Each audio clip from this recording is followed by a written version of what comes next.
Hello friends, আমি শুভম। দেখলাম আশিস চঞ্চলানির বহু প্রতীক্ষিত ওয়েব সিরিজ একাকী 5 নম্বরটা দেখে শেষ করলাম কিছুক্ষণ আগে। ইভেন আমি 2 থেকে 5 পুরোটা একসাথে দেখেছি, কারণ 1 নম্বর চ্যাপ্টারটা শুধু রিভিউ করেছিলাম এবং আমি সেখানে বলেছিলাম যে আমার প্রত্যেক সপ্তাহে একটা একটা করে এপিসোড দেখে রিদম ব্রেক করে ওইভাবে আমার সিরিজ দেখতে ভালো লাগে না। 1 নম্বরটা যখন রিভিউ করেছিলাম তখনই বলেছিলাম যে আর কোনো চ্যাপ্টারের রিভিউ করব না, ডাইরেক্ট পুরোটা আসবে তারপর আমি রিভিউ করব। অনেক দিন লেট হয়ে গেল, কারণ মাঝখানে তাদের 5 নম্বর যখন চ্যাপ্টারটা আসার ছিল তার আগে তাদের ভিএফএক্স উড়ে গেছিল না কি ভিডিও উড়ে গেছিল, সেটা নিয়ে সে বলেও ছিল যে সোশ্যাল মিডিয়াতে যে তার প্রবলেম হচ্ছে, তার জন্য এত লেট করে এলো। দেখলাম ফাইনালি পুরোটা একসাথে। কেমন লাগলো, আমার কি রিয়াকশন, সেটা নিয়ে কথা বলবো এই ভিডিওতে। এবার আমি জানি দর্শকের মধ্যে অনেকে আশিস চঞ্চলানির ফ্যান আছে। আমাদের ইন্ডিয়াতে ইউটিউব এটা যে প্রফেশন হতে পারে এটাকে পপুলার করেছে আশিস চঞ্চলানি। কিন্তু আমি একটা আমার সময় নষ্ট করে বা আমি আমার কাজ ছেড়ে কোনো কাজ দেখতে বসছি, এবার সেই কাজটাকে আমি শুধুমাত্র ভালো বলে দেবো তার প্রিভিয়াস জিনিস দেখে বা সে কতটা ফেমাস সেটা দেখে, সেটা আমি কোনোদিন করতে পারিও নি, আজকেও পারবো না। সিরিজটা দেখার পর জেনুইন যেটা আমার রিয়াকশন, ভালো খারাপ সেটাই আমি আপনাদের সাথে শেয়ার করব। আমি জানি অনেকের হয়তো খারাপ লাগবে, সেটা আমার কিছু করার নেই। এইবার এই সিরিজটার গল্প যদি বলি, এক কথায় যদি গল্পটা বলি, 7খানা বলদ ছেলে তারা যাচ্ছে একটা জায়গায়, এবার সেই বলদ ছেলেগুলো কিভাবে একটা গ্রামের জন্য হিরো হয়ে উঠছে সেই জার্নিটাই দেখানো হয়েছে 5খানা চ্যাপ্টার ধরে। এর থেকে বেশি আর আমি রিভিল করব না। আমি জানি প্রত্যেক সপ্তাহে একটা একটা করে এপিসোড দেখে দেখে সবার মোটামুটি দেখা হয়ে গেছে গল্পের ব্যাপারে, সেই জন্য নতুন করে আর কিছু বলার নেই। এইবার আমি যদি সিরিজটার পজিটিভ দিকে আসি, খুব খুব কম পজিটিভ দিক আছে। প্রথমত, টেকনিক্যালি ওয়েল মেড এই সিরিজটা। তারা যে বলেছে তারা ভিএফএক্স এ টাকা খরচা করেছে, বিশেষ করে লাস্ট এপিসোডে মানে 5 নম্বর এপিসোডে বা 5 নম্বর চ্যাপ্টারে আপনি বুঝতে পারবেন যে টাকাটা কোথায় খরচা করা হয়েছে। আমরা এরকম বড় বাজেটের সিনেমাও দেখেছি, বলিউড সিনেমা, যেখানে ভিএফএক্স এ কিন্তু লুফোলস থাকে, বাট এখানে ভিএফএক্স টা পলিশড। তারা যে টাকা খরচা করেছে সেটা আপনি দেখলে বুঝতে পারবেন। বিশেষত 5 নম্বর চ্যাপ্টারটা, ওটা ভিএফএক্স হেভি একটা এপিসোড এবং সেখানে ভিএফএক্স এর কাজ ভালো, সাউন্ড ডিজাইনের কাজ এবং লাইটিং এর কাজ, দুটো জিনিস কিন্তু ভালো এবং শার্প ভাবে করা হয়েছে। এখানে যেভাবে একদম লাস্ট এপিসোডে রেড লাইট, গ্রিন লাইট এগুলোর ইউজ করা হয়েছে সেগুলো ভালো লাগে দেখতে। তার সঙ্গে এখানে যেভাবে সাউন্ড ডিজাইন করা হয়েছে সেটা ভালো লাগে।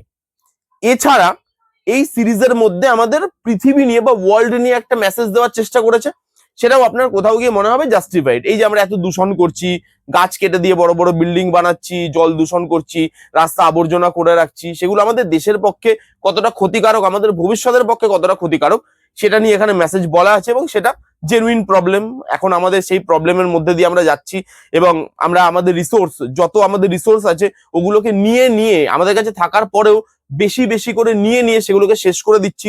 তো ভবিষ্যতে কি আছে আমাদের আর, বা ভবিষ্যতে আমরা কি দেখতে পেতে চলেছি, সেটা একটা আভাস এখানে দেওয়ার চেষ্টা করা হয়েছে, যেটা আমার ভালো লেগেছে। মেসেজটা খারাপ নয়, ভালো।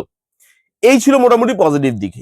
এছাড়া এই সিরিজে আমার দেখার মতো বা আমাকে এঙ্গেজ করার মতো কোনো এলিমেন্ট আমি পাইনি। এখানে যে কমেডি, এটা একটা হরর কমেডি সিরিজ, ঠিক আছে। এবার এখানে যে কমেডিটা, আমরা জানি আশিস চঞ্চলানি ফেমাস কেন, তার মানে তার কমেডির জন্য, তার লাইনের জন্য, সে যেভাবে বলে সেটা ফানি লাগে। এবার আজ থেকে 10 বছর 12 বছর আগে যদি আপনি আশিস চঞ্চলানিকে দেখতেন, তখন এই জোকস গুলো ওয়ার্ক করতো। এখানে অনেক জোকস আছে সে নিজেই কতবার বলে ফেলেছে, সেগুলো আবার রিপিট করছে। এবার সেগুলো না আউটডেটেড হয়ে গেছে। আজকের দিনের যে কমেডি, যে কমেডিটা খুব স্মার্ট কমেডি বলে আমরা জানি, সেটার সঙ্গে ওই কমেডিটা জেল করছে না। দেখে মনে হচ্ছে আশিস চঞ্চলানির কোনো ভিডিও দেখছি আমি, যেখানে ওই কমেডি গুলোই বারবার রিপিট করা হচ্ছে, তার জন্য আমার হাসি পাচ্ছে না। একটা টাইমে আমি আশিস চঞ্চলানির ভিডিও যেহেতু দেখতাম, সেহেতু ওই কমেডি গুলো আমার দেখা হয়ে গেছে, তো নতুনত্ব আমাকে কিচ্ছু দিতে পারছে না কমেডিটা। আমি আর নতুন কিছু পাচ্ছি না। আমার কমেডিতে কোনো জায়গায় হাসি পাইনি। 5খানা চ্যাপ্টারের মধ্যে পুরো 1 থেকে 5 অব্দি যদি আপনি বিচার করি, আমি যদি আমার পার্সোনাল কথা বলি, একদম লাস্টে 5 নম্বরের শেষে ক্লাইম্যাক্সে একটা জায়গায় তারা যাবে সবাই মিলে, একদম শেষে বুঝতে পারবেন দিনের বেলা, সেখানে কিছুটা কমেডি আমার জন্য ওয়ার্ক করে। বাকি পুরো 5টা এপিসোডে যেভাবে লাউড কমেডি তারা করেছে সেটা খুব আউটডেটেড লাগে এবং কমেডিটা হাসি পায় না। মিম থেকে, ফেসবুকে যে ইনস্টাগ্রামে আমরা সস্তা মিম দেখতে পাই, সেগুলোর থেকে কমেডি নেওয়া হয়েছে, লাইন্স নেওয়া হয়েছে, কি দরকার। এই গল্পটার মধ্যে আহামরি কিচ্ছু নেই। এই গল্পটা যদি আজ থেকে 10-12 বছর আগে আমরা দেখতাম, আমাদের হয়তো ভালো লাগতো।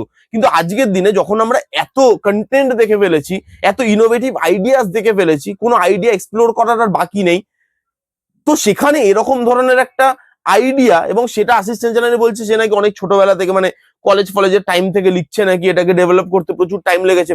আমি দেখতে গিয়ে তার স্ক্রিন প্লে রাইটিং এ কোথাও সেই ডেভেলপমেন্টটা দেখতে পেলাম না, সেই যে টাইমটা লেগেছে সেই ডেপথটা মানে দেখতে পেলাম না।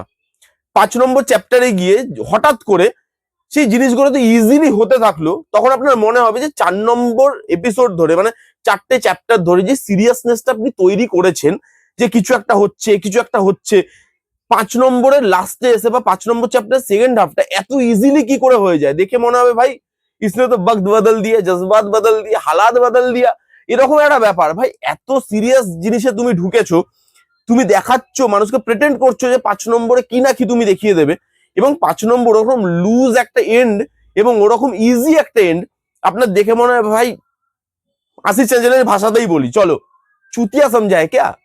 তো আপনার ওটা মনে হবে। কোথাও রাইটিং এ ডেপথ নেই, হরার ওয়ার্ক করছে না, সব জায়গায় হরার আর কমেডি দুটোকে ব্যালেন্স করতে গিয়ে ধরুন একটা সিন চলছে যেটা কমেডিও আছে এবং তার মধ্যে দিয়ে হরারটাকে বা সাসপেন্সটাকে থ্রিলটাকে তারা ডেভেলপ করার চেষ্টা করছে। এবার কমেডিটা এত লাউড, সেই জায়গায় কমেডিটা তো ওয়ার্ক করছেই না, সাসপেন্স বা থ্রিলের যে জায়গাটা বা হরারের যে জায়গাটা সেটাকে নিয়ে ডুবে যাচ্ছে। তো সেখানে কোনো জিনিসটাই ওয়ার্ক করছে না ঠিক করে। কারোর পারফরমেন্স এখানে সেরকম আমার আপ টু দ্য মার্ক মনে হয়নি।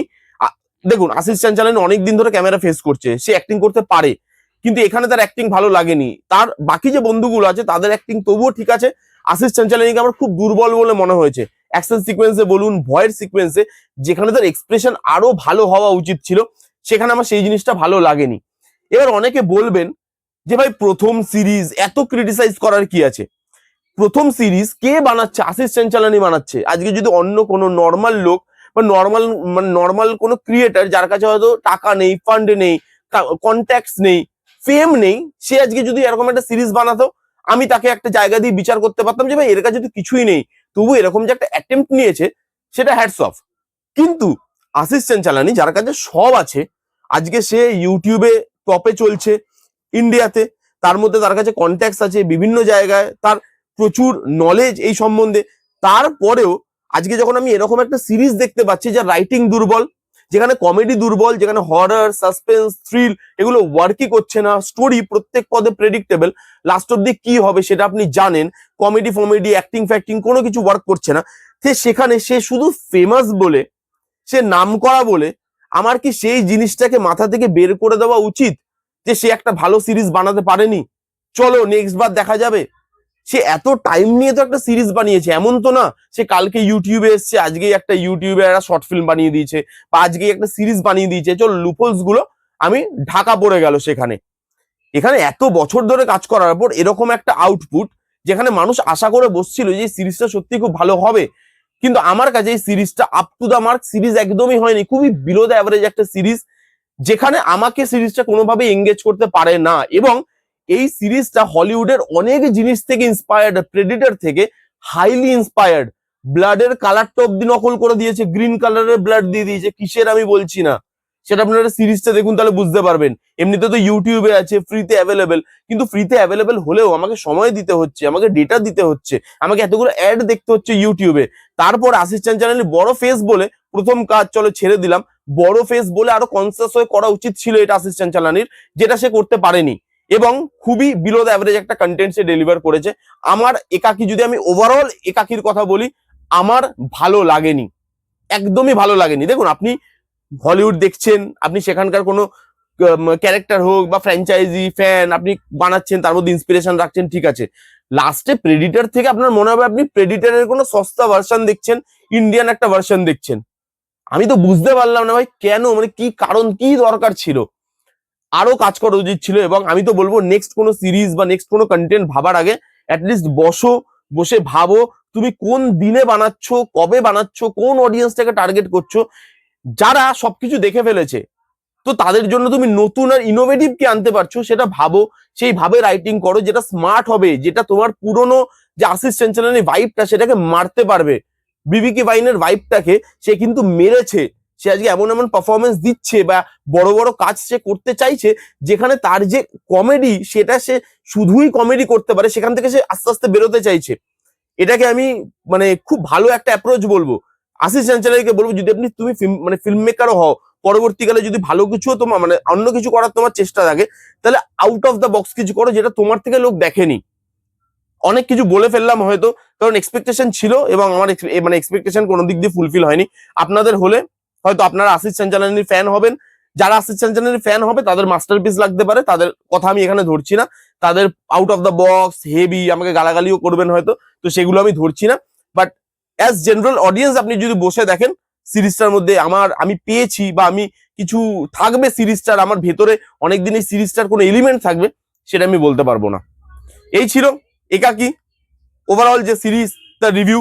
আপনারা কারা কারা দেখেছেন, আপনাদের কাদের কি মতামত আপনারা কমেন্ট করে জানাতে পারেন। যারা যারা দেখেননি জান গিয়ে দেখুন, ইউটিউবে আছে, ফ্রিতে অ্যাভেলেবেল আছে আশিস চাঞ্চালানির। আপনি যদি ইউটিউব খোলেন, চ্যানেল খোলেন, ওখানে আপনি পেয়ে যাবেন পরপর সব চ্যাপ্টার। এই ছিল রিভিউ। কেমন লাগলো রিভিউটা জানাতে ভুলবেন না। ভালো লাগলে please give a Thums up, like করবেন, কমেন্ট করবেন, শেয়ার করবেন, চ্যানেলটাকে মাস্ট সাবস্ক্রাইব করবেন। দেখা হচ্ছে নেক্সট কোনো ভিডিওতে। ততক্ষণ bye bye, take care and be safe.